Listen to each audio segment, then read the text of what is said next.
Mike Lynn. Mike and I are here representing ourselves. We do have some background information for you. I have over 15 years in operating systems and network experience, as well as 5 years in the security field. Mike is accomplished C programmer. He's been doing some work in the security field, and he's got a number of years in programming experience. We are here today to talk about the migration pattern of South African swallows. Oh wait, I'm sorry. We're here to talk about the advanced 802.11 attacks that we have for you. We noticed that this is supposed to be a demonstration for wireless networks, yet we seem to have quite a lot of wires up here on our table. So we're going for the record on how much equipment you can fit on a banquet table at Black Hat.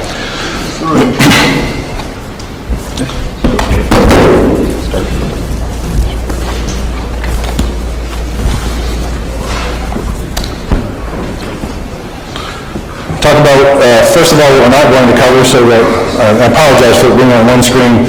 We need to be able to do some demonstration activity on both screens at the same time, so the slides will only be showing up on the right screen.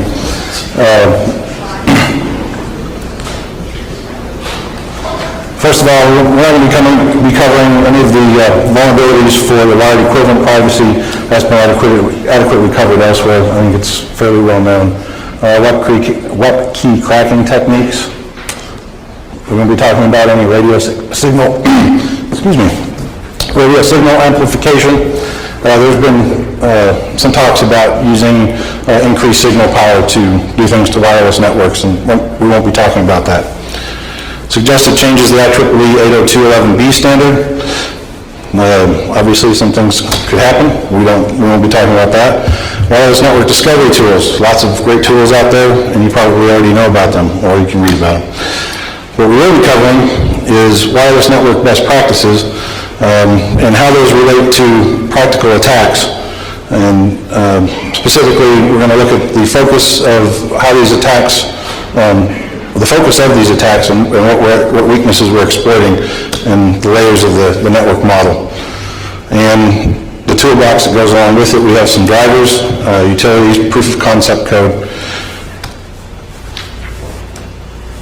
as well as attack scenarios. We're going to be looking at the weaknesses for denial of service attack, detecting masked SSIDs, and some more complex attacks that involve, man in the middle, or in the gender-neutral term, monkey in the middle attacks, and what to do as far as trying to use VPN implementations to overcome these weaknesses. Wireless best practices, I would say a lot of people, I don't know, some people say we still should enable that, some say no. It's still, while it is not an end-all to securing a wireless network, it does give you a certain level of challenge to a would-be attacker. Disabling of the broadcast, the SSID, these are all well known. I probably don't need to spend too much time on the best practices. You want to restrict access to the infrastructure by MAC address. Of course, no one of these is foolproof. None of them are foolproof. And you should be looking at a VPN technology to try to protect the data that's going over a wireless network. And if you're going to use VPN technology, you want to seriously consider strong mutual authentication. Now, give you a little bit of background. Mike and I, we've been doing research on the security of wireless networks basically independently over the past year. And we discovered a lot of things. It's been kind of a organic process. So it's been difficult to take an organic process which doesn't really have a clear set of controls and convert it into a coherent presentation. So hopefully what we can do is take you from where we started to the end of the presentation. That will draw you kind of through the steps in building up to the more complex attacks that we're going to be talking about. At this point, it looks like we have sufficient amount of time that if I take a leap somewhere and don't explain something you'd like a little bit more detail, please go ahead and raise your hand and I'll try to answer the question, or Mike. And if we start running short of time, then we'll have to wait to the end for the questions. Starting with practical attacks and how they relate back, I guess, to the best practices I just went over. Wide equivalent privacy, everybody knows web can be cracked passively, and basically that activity is not really detectable. Masked ESSID, it can be observed. It's passively transmitted when stations associate with their access points. And the blocking of non-SSID connects has the same problem, since people can observe the SSID transmission in the probe requests and responses. If you install VPN,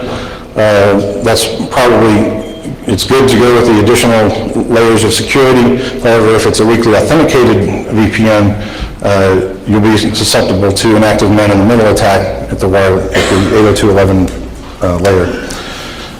And ultimately, you want to use strong mutual authentication. We really haven't come up with anything yet for that. That's the idea. So, quick review. You get a bunch of layers, OSI model. We're looking down at the bottom two layers, physical layer and the data link layer.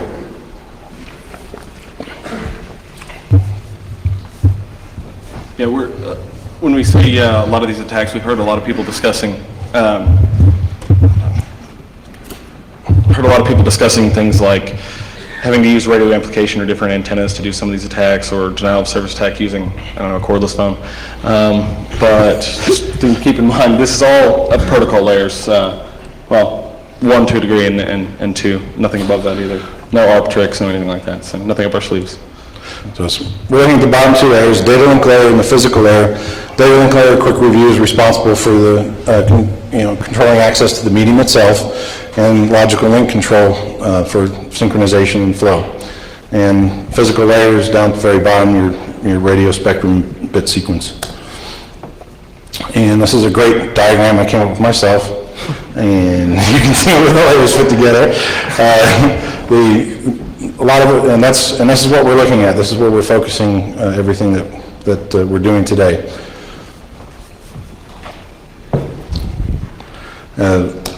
This incidentally fits in well, if any of you were in the discussion this morning with Mike Schiffman, fits in very well with what he was talking about, and that is that you can do things with management frames, and the management frames can control the physical aspects of the medium. In other words, it can affect the activity or the actual configuration of the medium.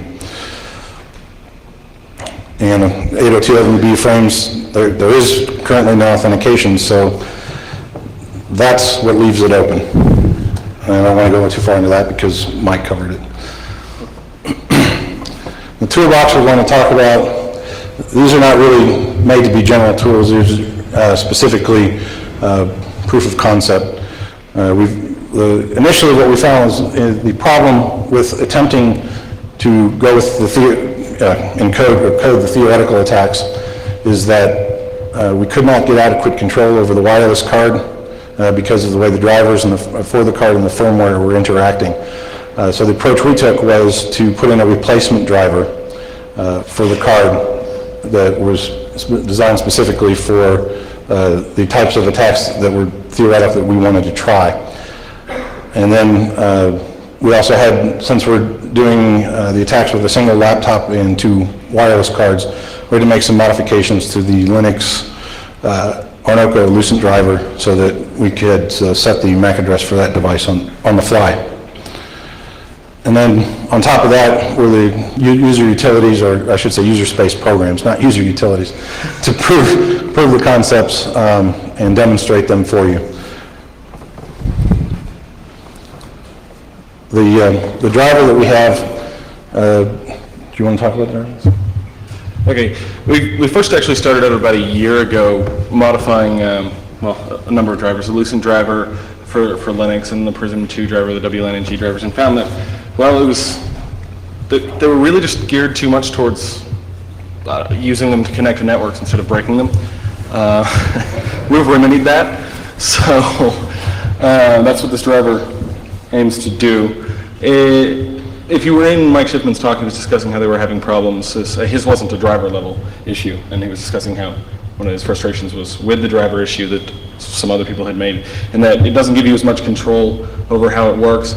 That's because the firmware tries to help you by conforming to the spec, and a lot of times we don't want to, and by doing, pesky things like sending out beacons. Sometimes we don't feel like it. Well, what we found was that we worked with the Prison 2 card, and we started with the documented modes that are available for that card.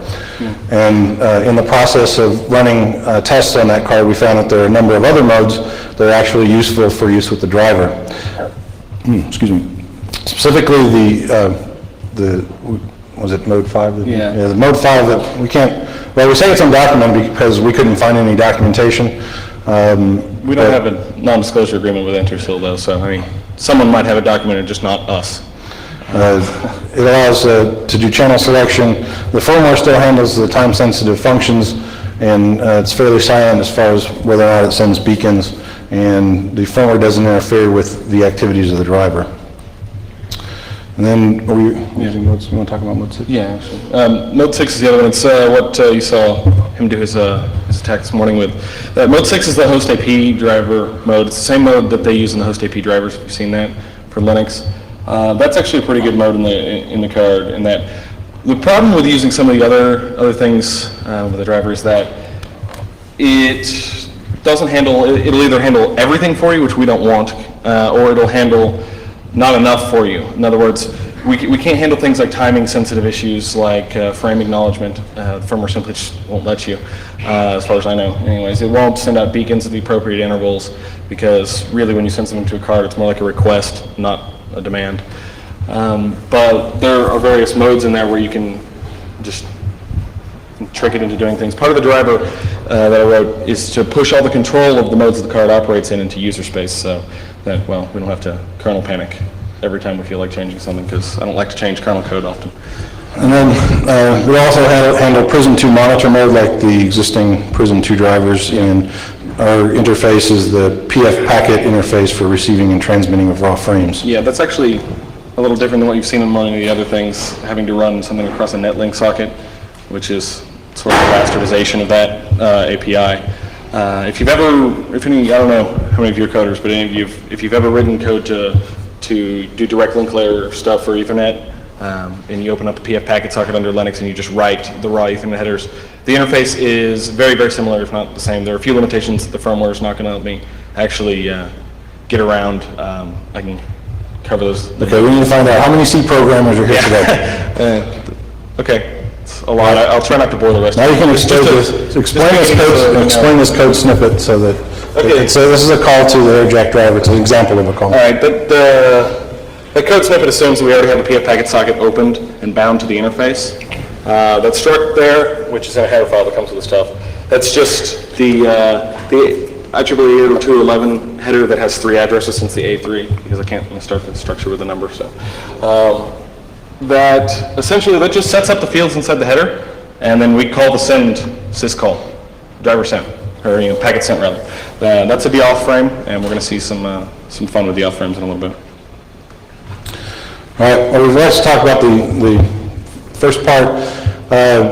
It was theorized some time ago that at the 802.11 layer you could send the deauthentication frames, which is a frame that is used usually by access points for controlling connection to the wireless infrastructure.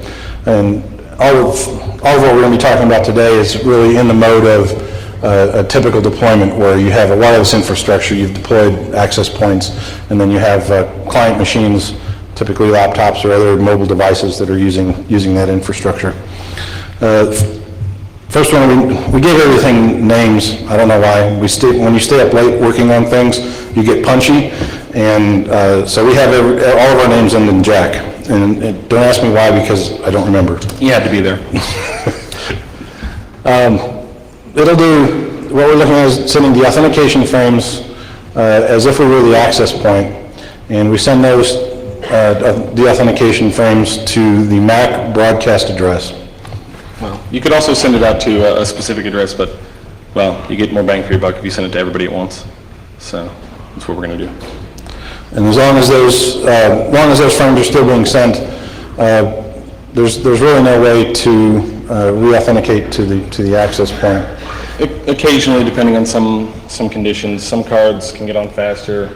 Now, They'll slip maybe a few frames through sometimes. It really depends on how fast you send out the authentication frames, because they're pretty resilient that they get back on real fast. They're not flashing beacons, they're not getting back on. Overall, this is not an original idea. The idea was to prove that it can be done. Yeah. And what we've done, also found in some of our research, is there's people that are writing their own code and have already done this. Yeah. So if you're looking in terms of considering this a threat to wireless infrastructure, then you would want to be looking at putting tools in place to monitor for this type of activity. Yeah. And if in the process of doing that, you can use this to generate the traffic. Okay.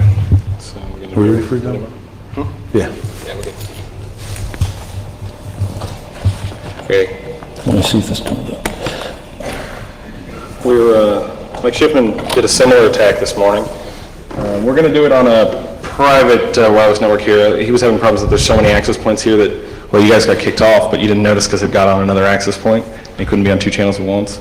So we're just going to do it on our own. So. Well, what we're using here for the demonstration, first of all, everything we're demonstrating today is not specific to any vendor or any software. Yeah. It's just to demonstrate the weaknesses and how those can be exploited, and the fact that situation needs to be monitored until the future deployments and standards have changed to correct the situation. So right here we're showing you the Cisco client utility for monitoring your wireless connection, and currently it's connected to our private access point, and it's showing that it has good signal strength. Okay. And what? Yeah. So do you want to run it from there? Okay. Yeah. Okay. What I'm about to run is a WLAN jack. Keep in mind this is a sort of a live test, and there's a lot of wireless equipment here, so just give me a second. I might have to roll back up the hill again for any of these different things, but this one should work out just fine.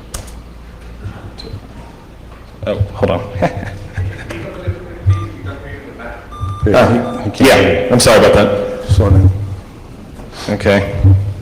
What I'm about to do here, if you didn't hear, I'm about to actually run WLAN jack.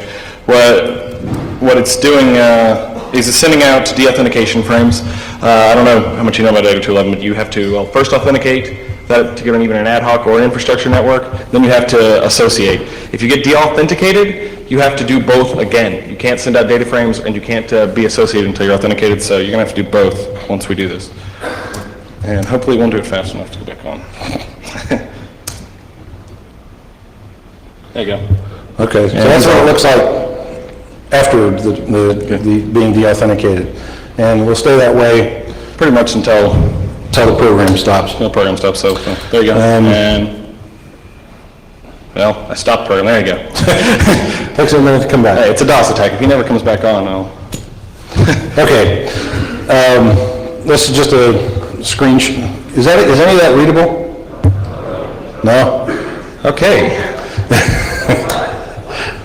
Well, pretend that it had the same command line that I just typed in. We only have two projections. So you have the ability to follow on with a wireless sniffer. We were on channel 1, and you would have seen something like this is a screenshot of AeroPeak, and it's showing the de-authentication frames, or more specifically, we have circled those.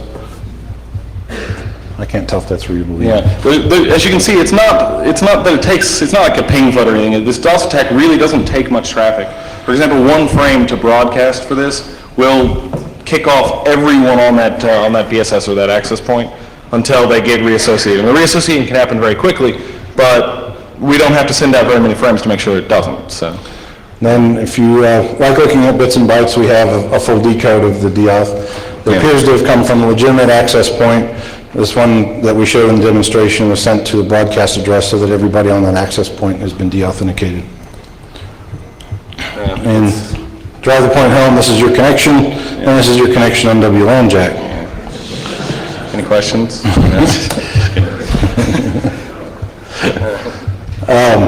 Next, we look at ESSID jack. Question for you. If you set up a wireless network, do you think that your SSID is a secret? My contention is no, even if you're not sending it, it is still not a secret because of the fact that when legitimate stations associate with your access points, they will send the ESSID in their probe requests.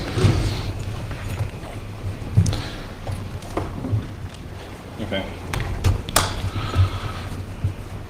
Also, so not only will that happen, but if you combine the concept of WLAN jack, which is to send a deauth frame to knock somebody off of an access point, you will find that if you just send a couple of deauth frames, that the stations will immediately attempt to re-authenticate with the access point. Now when that happens, when they go to re-authenticate with the access point, they have to send the ESSID in the probe request.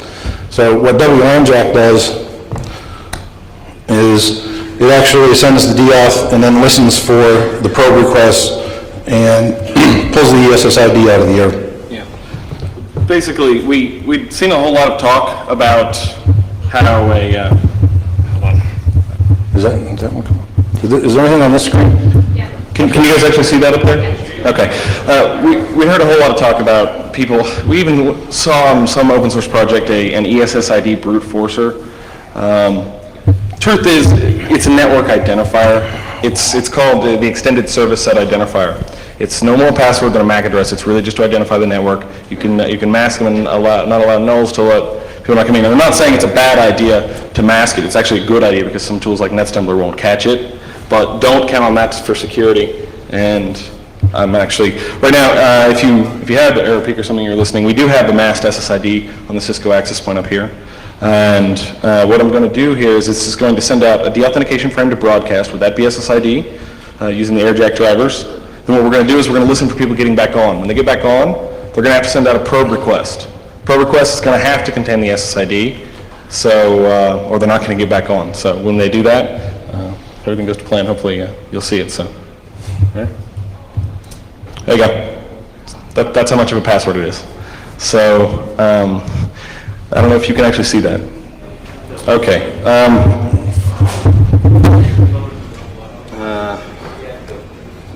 Better? Okay. There you go. Push enter. You had it. It's not something you need to sit there and brute force. It's not really an authentication mechanism. It's just a bit of obfuscation. A bit of obfuscation does go a long way, but not against someone who really knows what they're doing. So that's more fun with the deauthentication frame. Actually, I think a little bit more fun than a DOS attack. So if a person were running a sniffer, they would see something similar to what's over on this screen, which is you'll see a probe response. I'm sorry, what I have highlighted? Probe response coming from the access point with the SSID in it.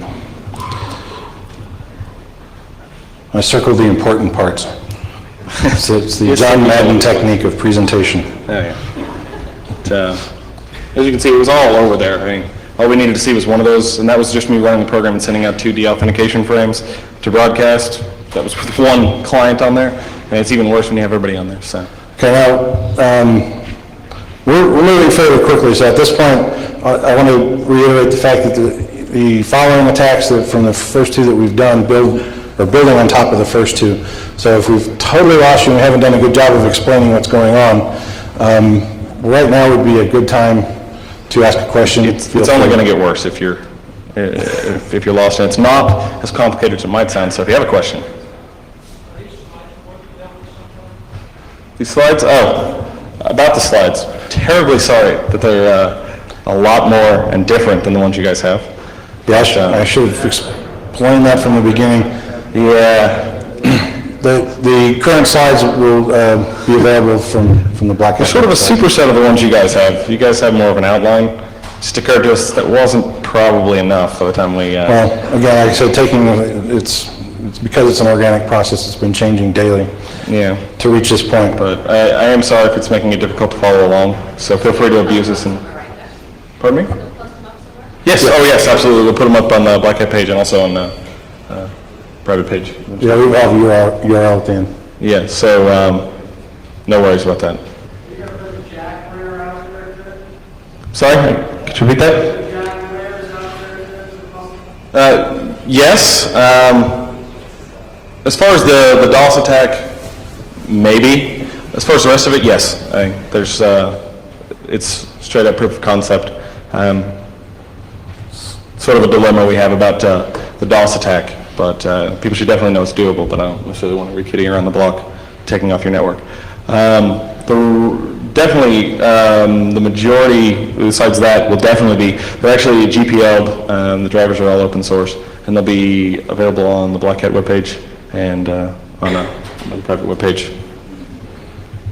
I think it's on the CD.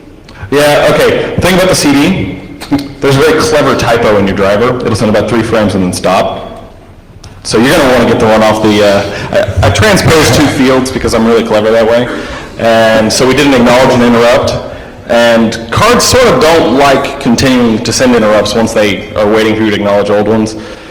So it works for like half a second, and then it doesn't. So you want to get the ones off the Black Hat page. They're not very different. It's basically a fix of that typo, and I apologize for that. Also, we'll also be putting the modified loosen drivers, which don't have anything serious. It just allows you to change the MAC address. Another thing actually, well, I'll cover that later. Want to go ahead? Yeah. So the next level we went to is, okay, we noticed that a lot of VPN solutions that are used to secure networks are really geared towards more stopping passive eavesdropping of the data, and are somewhat weak or is possibly implemented with the assumption that the bottom layers are secure. And so the question came to mind now, knowing that we can generate management frames, is it possible to do a monkey in the middle attack at layer 1 and 2? Initially you would think maybe not, because, well, it's all the same airspace, and you can't really own the airspace without overpowering the other stations. It's a broadcast medium. But we kind of found that we found it out, and so that's what we're going to cover now in Monkey Jack. We're going to show inserting an attack machine between the victim and an access point. Using management frames, we could de-authenticate the victim from a real access point. And interesting, what happens at that point when the station is de-authenticated, it will begin looking for another access point. If you monitor the connectivity of the client, you'll see it changing channels looking for another access point. So it's the channel changing aspect of the behavior, the channel changing behavior of the client that allows us to end up becoming inserted in the middle. I mean, a thing that's important to remember that a lot of people overlook, it's not exactly like a wired network in that we have one wire. You have to think of it as 14 wired networks that it could potentially plug in on, and the firmware is going to do it for you. And it's usually not going to tell you about it. In this country it's 11, but because there's different channels, you can think of those as being separate wires that it could plug into. So it's not exactly the same as a wired man-in-the-middle attack, but we're most definitely fully inserted at layer 1. So going through the steps that Monkey Jack does, once the victim's been de-authenticated, he starts scanning the channels and looking for another access point. What we do is we have a card sitting on another channel that's basically a fake access point. So it's being, I'm sorry? Somebody sees an access point disappear, it doesn't try on that same channel, it immediately goes to a different channel.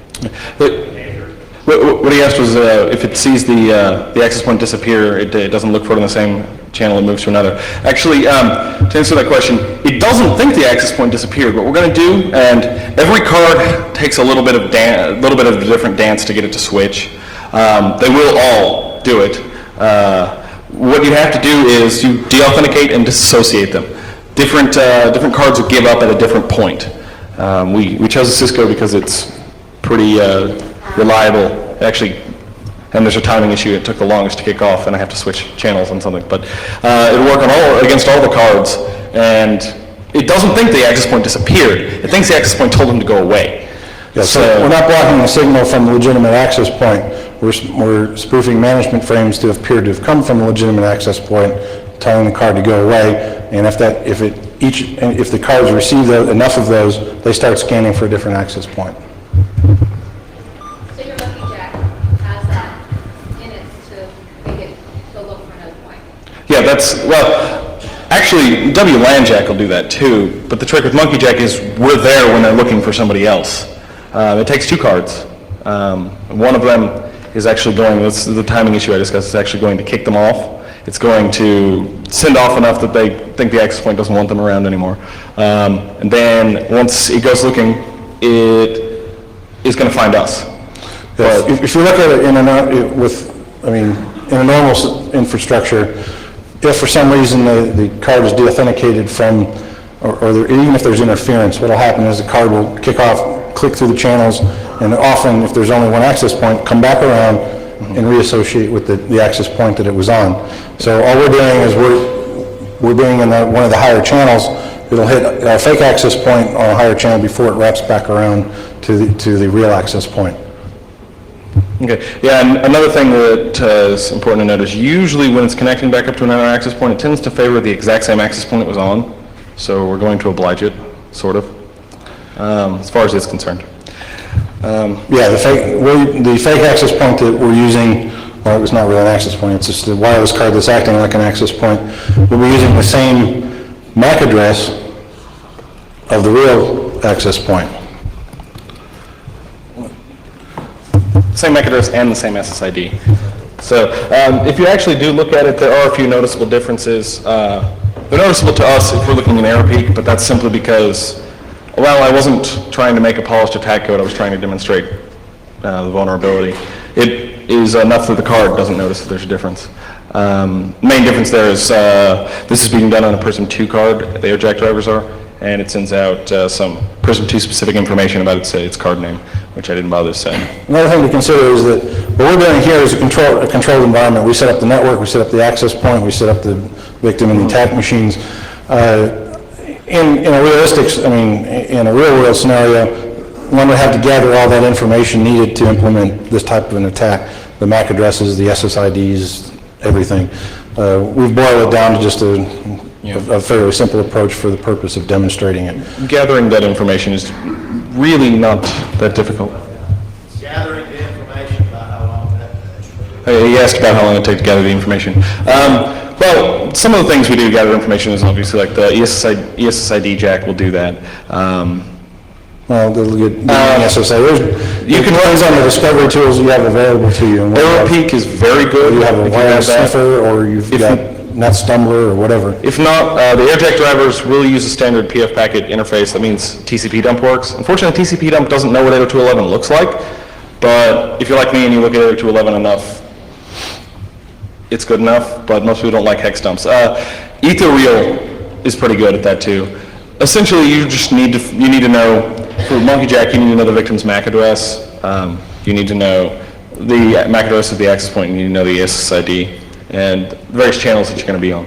So basically, you need to do things like NetStumbler, Kismet, discover who the actual victims of the attack are going to be, and then a bit of passive monitoring. So what we're doing is we're duplicating two MAC addresses. We're actually duplicating the MAC address of the victim when we attach to the real AP, and we're duplicating the MAC address of the access point when we have the victim roll over to another channel and connect to our fake access point. At that point, the attack machine is fully inserted in the bottom layer of your protocol stack, and it's pretty much at that point transparent to the upper level protocols in that it's passing we can pass raw frames through. Now, obviously, depending upon what's going on at the upper level protocols, if you attempt to change any of the information passing through, you may or may not be noticed at that point. Again, this is the scenario. You've got two people connected to an access point, and then you run the attack, and now you have victims. Connection is effectively going through the attack machine. The attack machine is connected to the infrastructure.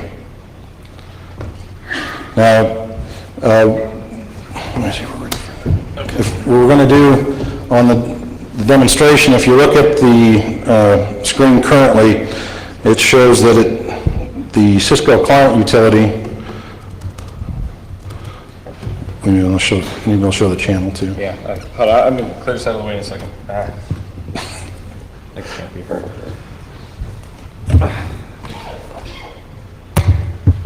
Wires. Okay, I'm going to clear this out of the way in a second. I just want to show the ping. Hopefully this will all go to plan. Like I said, there is the variable of lots of other wireless equipment here, which more than anything else causes a timing issue with a Lucent card. The Lucent card is not like the AirJack driver.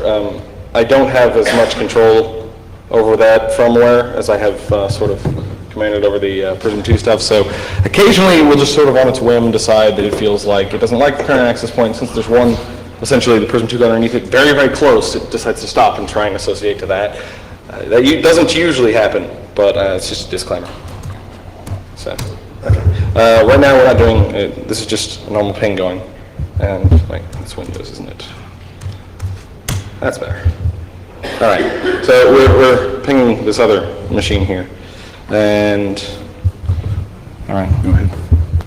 Actually, hold on. All right, as we do this, sometimes this happens with little interchange. You can't actually see it. How well can you guys see the fields on the screen over here? You can't see them at all? You guys see them at all? It's sort of a problem with a split screen, but it's difficult.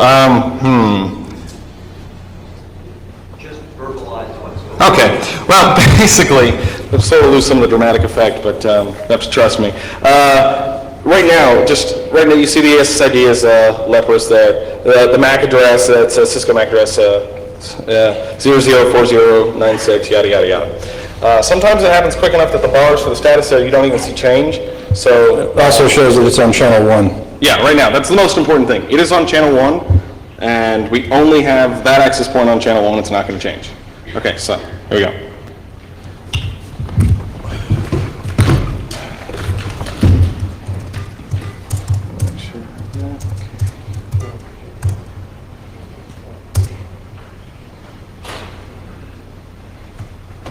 Okay. Now, if you look, Not sure if you noticed, but you see the channel there? It's 8. Well, you have to take my word for it, but the channel is 8. The ping is still going. The ping is going through me right here, not through there. So you are now connected from here to there via the different channels. So we have effectively put ourselves in the middle of the situation. We didn't have to hack any machine to do it. It was actually pretty easy, and there's not much you could do about it. The actual amount of time, you see there was all of one ping that timed out. Sometimes, usually, there's not any. The attack we're going to do here in a few seconds is, it takes a little bit longer because, well, there's some authentication handshakes we have to deal with. But all right, well, I'd like to go at this point, introduce another stopping point. Again, the next attack is going to build on top of this one. So we're going to take a quick stop here. If you have any questions about what we just did with a wireless man in the middle insertion. Quick question on one thing. What do you have built into that that shows you what packet will buy, or you switch to the screen to that? pardon me? You switch the screen to the system that you're running one channel on? No, do you want me? Yeah, okay. Here. Sure. We have too many laptops, too many wires. But can you see that? He's talking about seeing the traffic pass. Try highlighting it from this side, highlighting it from that side. They can't see it. Okay. Highlight it. Yeah. Yeah. Okay, but he's talking about seeing the traffic pass through though. Okay. At this point, seeing the traffic pass through, that's nothing special yet because it wasn't encrypted. We could. I can actually show you if you like. We still inserted? Yeah? Okay. Yeah, actually, if you just saw that, it said reassociating Lucent card. That's what I mean by occasionally we'll just decide to get on another access point. But still on channel 8? Okay. I have to go elsewhere, but here we go.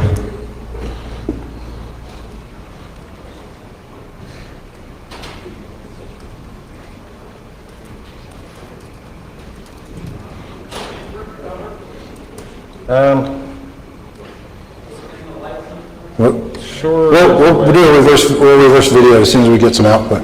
Go ahead. Let's do TCP dump, we'll highlight it after. Okay, stop. Okay. All right, that is the output from AirJack. As I said, TCP dump doesn't really know 802.11. Second, I'll get you the output actually just from the Lucent card. The Lucent card will look a little more meaningful because right now that's using, well, as far as the rest of the kernel is concerned, it's an Ethernet card. So here, I'll show you that. In other words, the machine that's inserted is not using an IP stack, it's passing the raw frames. Okay, that's the traffic going through right there. Well, actually, you guys can, hold on.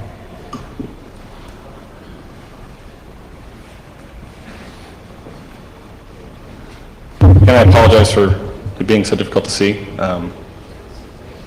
But that's running through here. You do actually have some issues in that there's a whole lot of radio interference going on right here because I have an access point right on top of a client in the same one PCMCA slot above the other. So it tends to not send as fast. If there's one thing you notice when you're in there, yeah, that would solve most of the problem. We just didn't have that here. Like I said, it's not something you can't get around, but one of the things you will notice is occasionally you'll send out a lot of frames, more frames at 2 megabits a second than you will to the others, but that's mostly just an interference issue. It's not that big a hurdle, but... Okay, next, I'm sorry, go ahead. Question has to the monkey jack, you're actually obtaining the MAC address and the ID for AKT. Are you doing that manually or is We're doing that because we set up this network. Yeah. What we're saying is that there's other tools out, there's other discovery tools out there that... you thought about going ahead and accepting the ESID from the client browser? Obviously, it makes a change channel, he's got to throw back out, he's picking that up off that, and it's AKT. Well, I'd have to know, well, to get the SSID, yes, I could get that off of there. Problem is, there's a timing issue involved.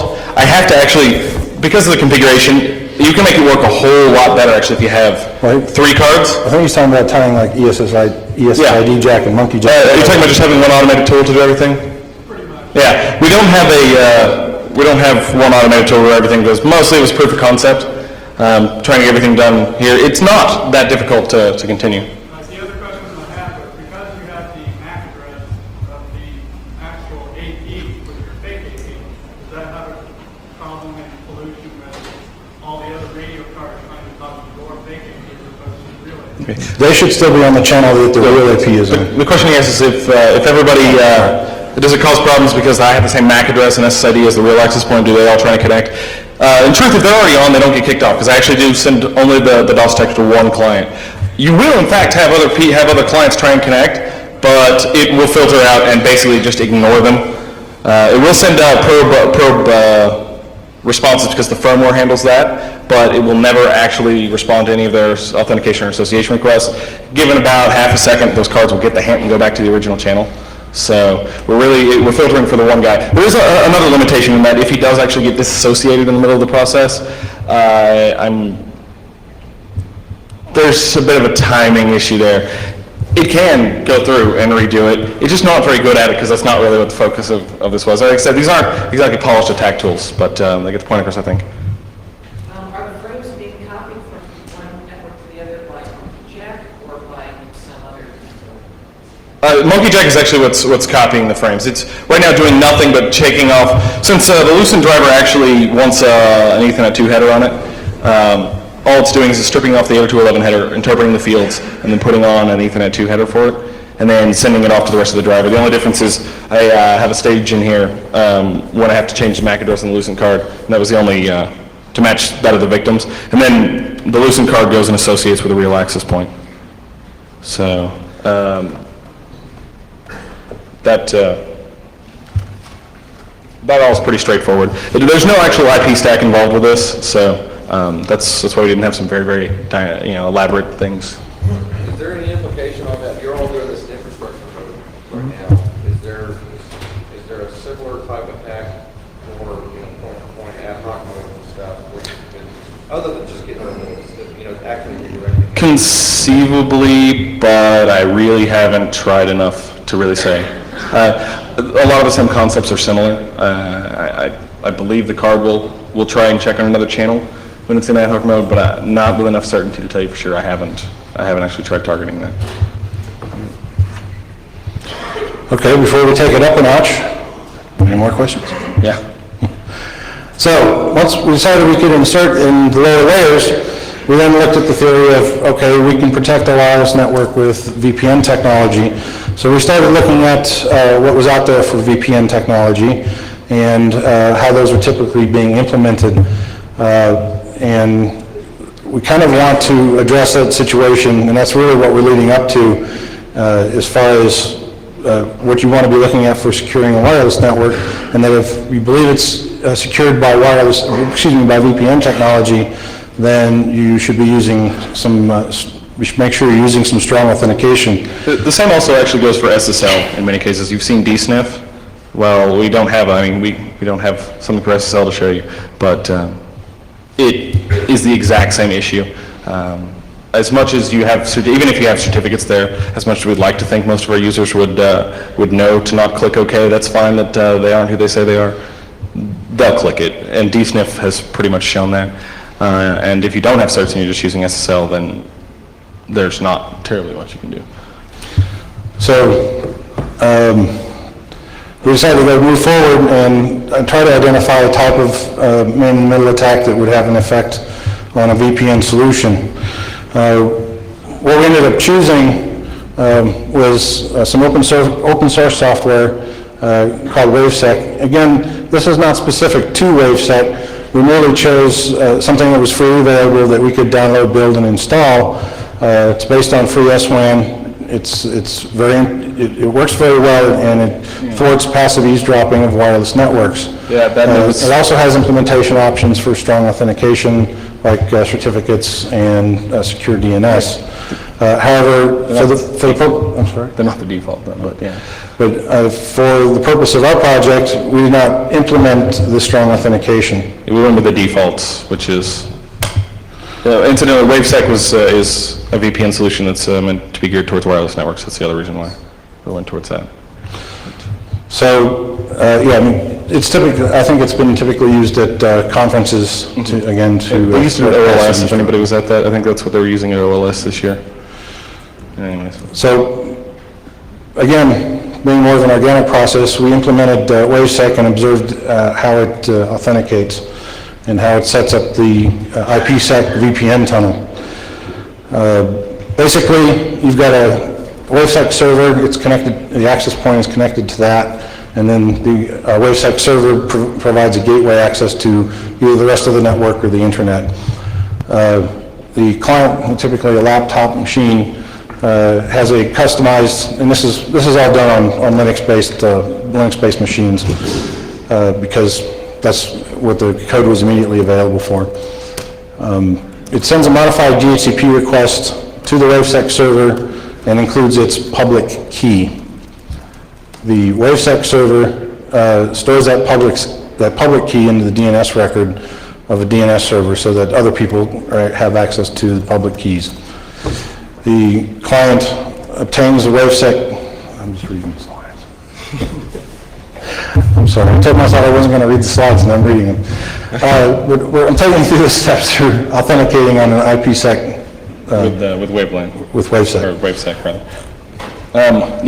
So basically they're using the DNS server to exchange the keys. The fundamental problem was how they actually get them in there. It's sort of assumed that, well, if you want a wired network, this scheme wouldn't necessarily be such a bad idea. I don't know, still leave me a bit uneasy, but I can't immediately come up with half a dozen ways to stop it if we can't actually get in the middle. We can, though. So then the client gets the WaveSec, the public key for the WaveSec server via a DNS request. And at that point, the IPsec tunnel is set up and secured from passive eavesdropping.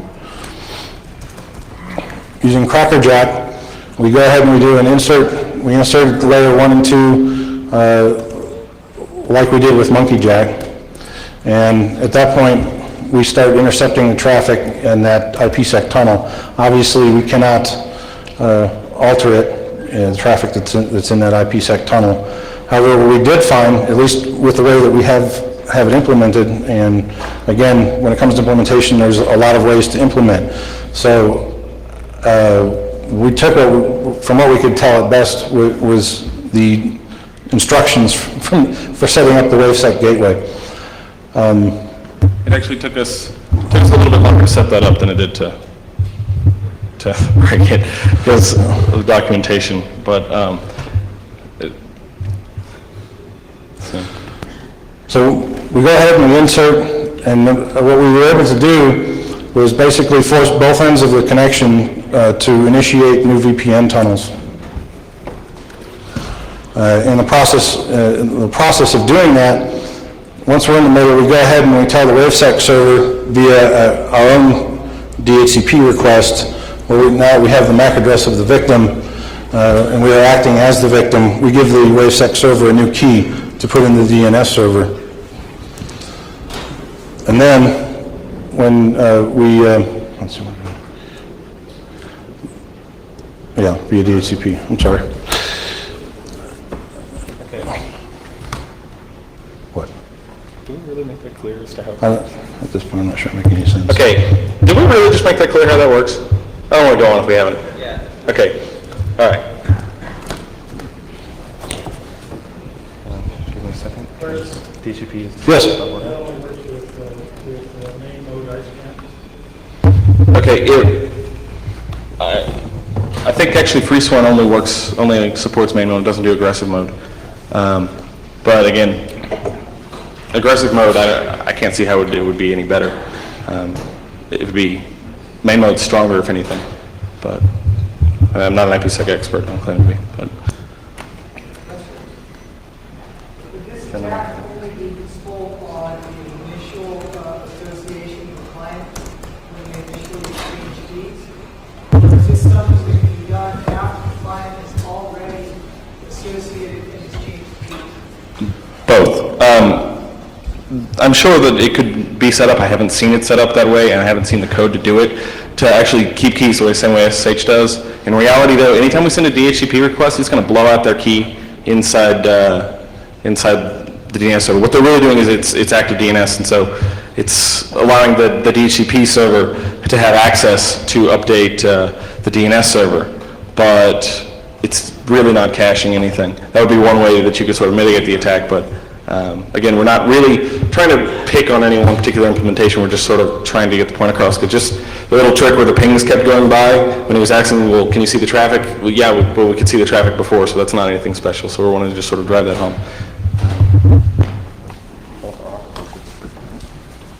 What's wrong? I'm not. DHCP said it's not working. Is it right?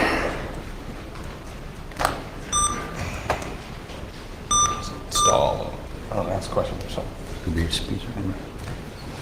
You have to give me a second because the DHCP server is flaking out on me. So, because it's a bad time for it to, so ask him questions.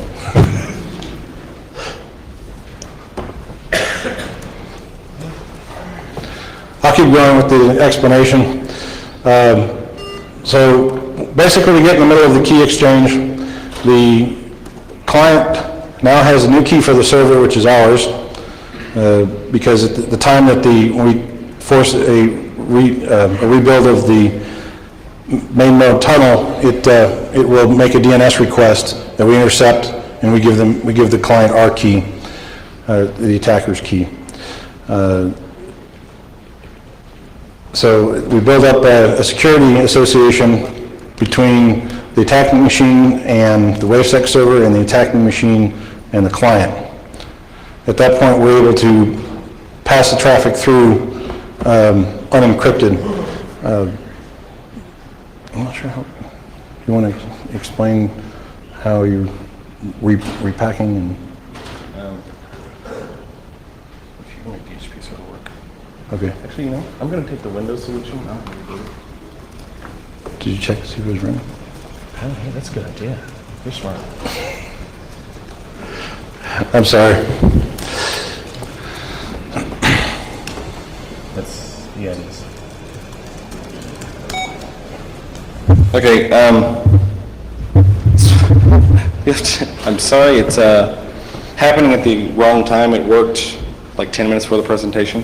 Not the attack, I'm just trying to make the network work. So I'm taking the Windows solution and rebooting at the moment, so it should, in theory, come all back up. While it's doing that, This attack only affects main mode. Testing with any other VPN product? no, we have not. It's not, the particular code will only function on this, and it's actually not very polished attack code. It's not terribly meant for that. We're just wanting to demonstrate the issue. In other words, like for example, it's only going to go until the key expires, and I don't have any code in there to renegotiate the key. Nor do I terribly care to write that, because I was not really writing tools for you to run around breaking this. I'm writing tools so we can see that someone who has a lot more free time than me does go run around breaking this. So.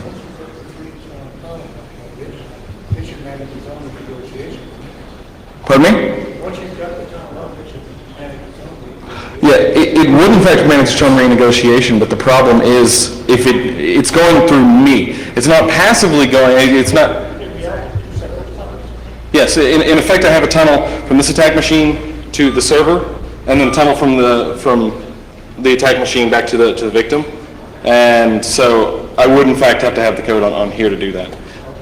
It's not done on any of the IP layers, so I don't actually have, the IPsec implementation was written on here. Yeah, it's essentially a standard IPsec tunnel. So it should have piece parts there too. Not on this end because I wrote them all. I don't have an IP stack. It's all done at layer 2 and 3, yes? But once you're there, you can stay there. Yeah, once I'm there, I can stay there. Now, it's not a limitation that you can't do it. I'm simply saying I wasn't terribly wanting to make a tool that you could use to hack people. So about 3 minutes after you make the key, it's going to expire. If you wrote code to re-exchange the key, you have all the keying material to do this. It's not an authentication problem. Okay, hold on.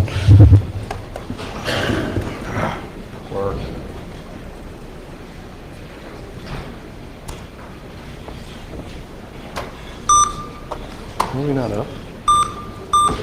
Yeah, he has to be 119. Yeah, but he needs to get my computers first. Seriously. Get her. Ah, there we go. All right. What? No, that's wrong.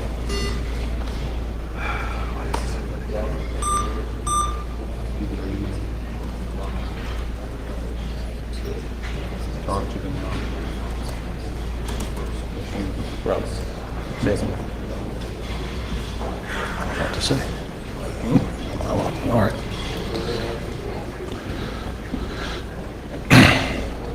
Getting into more of the details of the actual key exchange. If you're familiar with IKE, ASA, KMP, and Oakley, you know that messages 1 and 2 are initially set up in a negotiation for the security, and there is no authentication. Messages 3 and 4, they do a lot of the magic, random values, nonces, execute Diffie-Hellman, set up your master key, and there's no authentication at messages 3 and 4. Messages 5 and 6, that finishes it off. So apparently if you plug the wrong interfaces into the wrong sites, it doesn't work properly. Networks are really finicky in that they want to be plugged into the right one. I don't know, this wired thing. So it will take a few seconds for it to actually start the tunnel. Don't ask, I didn't write that code. Okay, and even though it says it's there, hold on.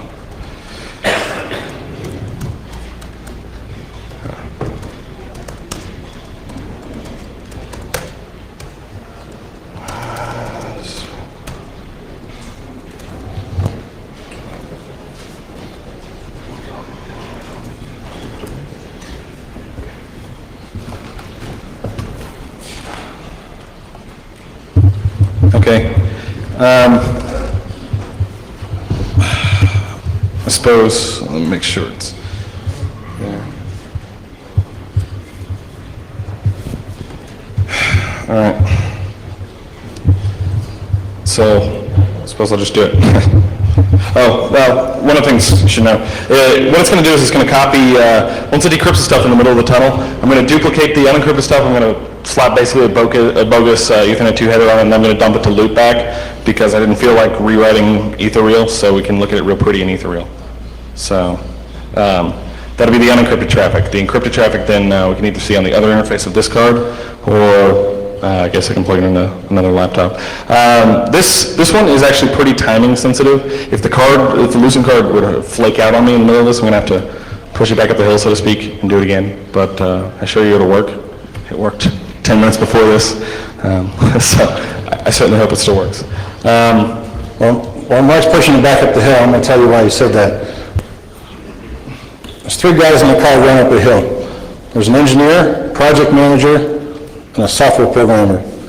Brakes go out in the car, loses controls, flying down the hill. They finally manage to get it to stop. They're only halfway down and get out, and I say, we have to fix this. The project manager draws up a project plan. He says, we're going to identify the problem, we're going to take care of the problem, we're going to fix it, and then we're going to get home. The engineer says, hey, I got some tools, I got a Swiss Army knife, let me break into this, I'll have the brakes working in no time, and we can make it home alive. The software engineer says, I really think we should push the car back up the hill and see if it does it again.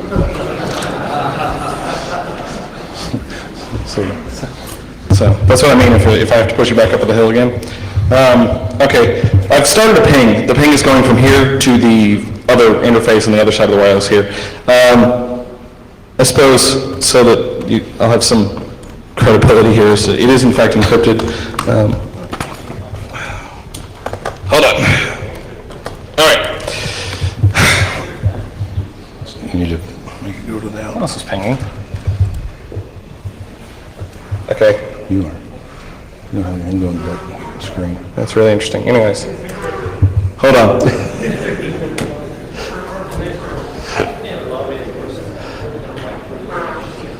You need to turn on that screen. Okay. Turn on the screen. Oh, yeah, I guess that would help. Yeah, it was so encrypted it was purple. It was really good VPN technology. Okay, the highlighted stuff there. The ESP, just encrypted IP payload for IPsec. Okay, so sorry about that. Okay. Grand finale. Work.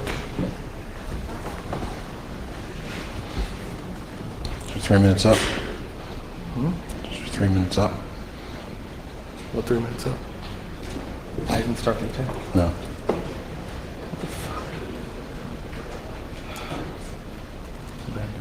Already?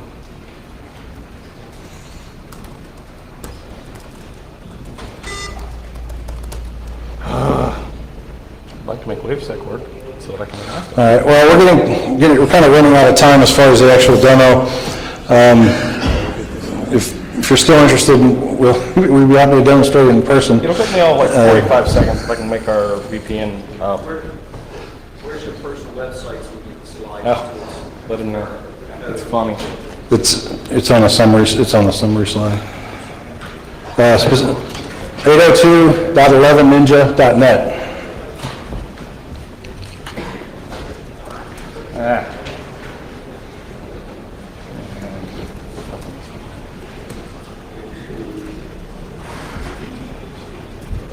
There's nothing on that website if you go there right now, Yeah. but that's where everything will be.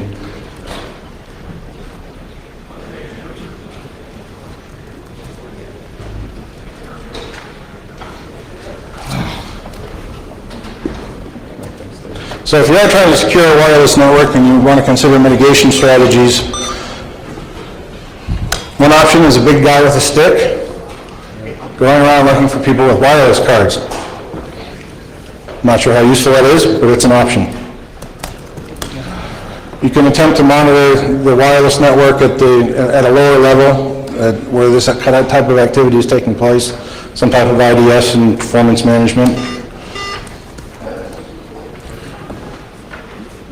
And if you will definitely want to use strong mutual authentication with a VPN solution so that you can mitigate the man-in-the-middle insertion. You also have the option to do some RF signal shaping, lower the power output on the access points, and adjust the radiation patterns so that there's less signal leakage outside of your building.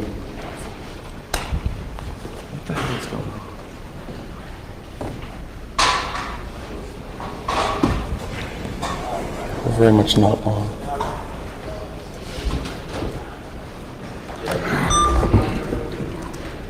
I'm sorry?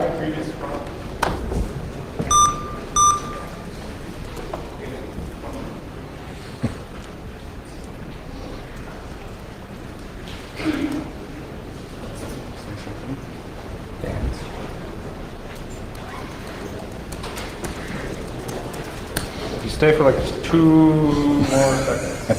I haven't even gotten to my code yet, so that's not what's breaking.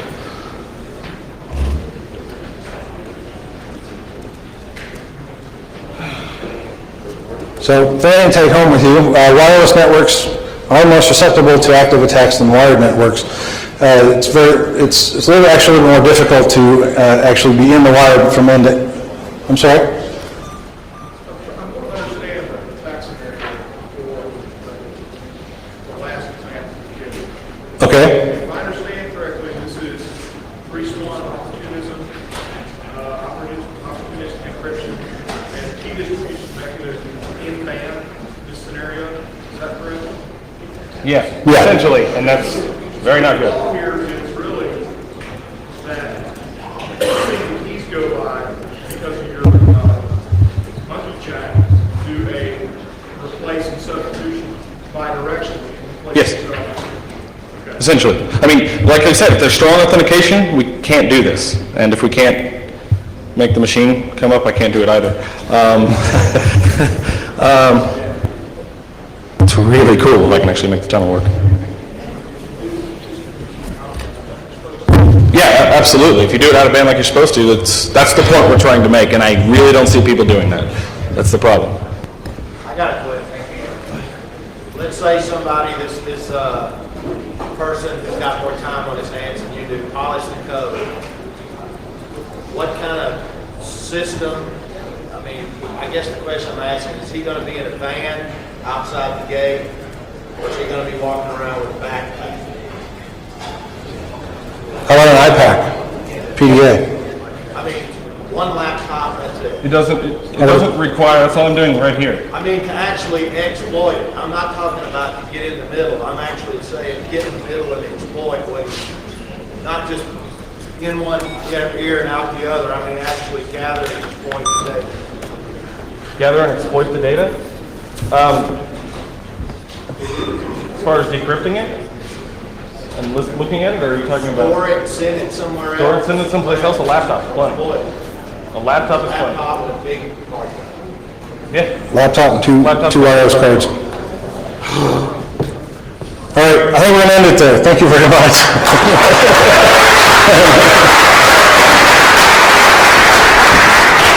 Let's particularly give them a big round of applause because I'm given to understand not only is this their first presentation, but they really kicked butt, don't you think? If anyone's actually staying around for DEF CON or something, you want to see this, because I wrote too much code to not let someone see this, I will be more than happy to later on, when I'm not taking someone else's time slice, to demonstrate it. But we just ran out of time, and the worst thing happened.